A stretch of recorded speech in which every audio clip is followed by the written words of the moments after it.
Air Bud Golden Receiver was released in 1998. This is the second Air Bud film. It's directed by Richard Martin. It's written by Paul Tamasy and Aaron Mendelsohn. And we have a cast including Kevin Zegers as Josh. We also have 4 dogs playing Buddy. According to Wikipedia, we have Rush, Chase, Zach, and Chance. And there are 2 ways of looking at this. Is it a good story in its own right? And is it a worthy sequel?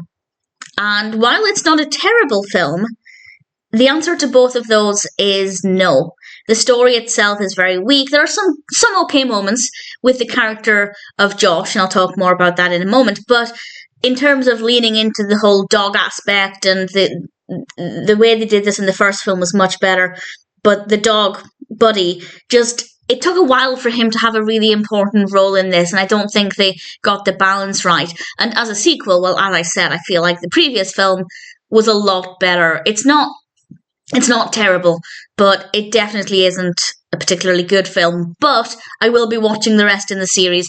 This one again focuses on Josh, and he's now decided to switch from basketball, which he was playing in the previous film, and he's now going to be playing football.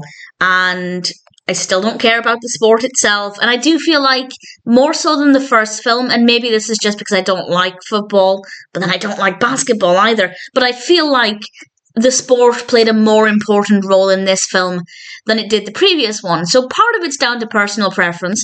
I did not care about the football scenes, and there are quite a lot of them. But we do have some character development with Josh, and I do think that was done quite well. I did like that part of it. So following Josh's story, yes, that was not too bad.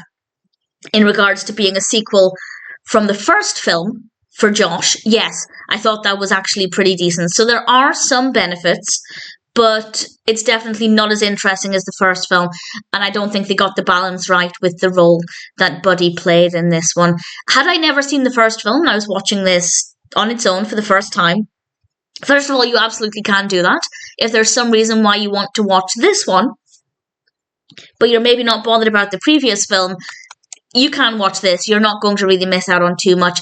Obviously, there's a little bit of a backstory for the characters and some information about Buddy, but in general, you can follow this without having seen the previous film, which I don't have a problem with. I think that can work quite well. But that being said, it's just not very interesting. If I liked football, maybe it would be a tiny bit more interesting, but obviously the appeal with this is the role that Buddy plays and the excitement of this dog doing wonderful things and really being there to support Josh. And yes, of course, there is some of that, but in my opinion, nowhere near as much as there should have been. And considering there are apparently 4 dogs playing Buddy, if that is the case, I feel like they could have had plenty of screen time for the dogs. So I didn't love it, but I didn't hate it either. And I will watch the next one, and presumably the ones that come after that as well. Do I recommend this? Only if you really liked the first film, because I definitely think this is a lot weaker. Sure, that's not that unusual for a sequel, but at the same time, sequels don't have to automatically be pretty poor, and I have to say, this one just felt a lot weaker, and Buddy just seemed like an afterthought for a lot of it, which was unfortunate, but not the whole film. So, not terrible, definitely a very easy watch, some good character development, and Buddy was definitely very cute. So, hopeful for the next one, but Golden Receiver definitely isn't as good as the previous film.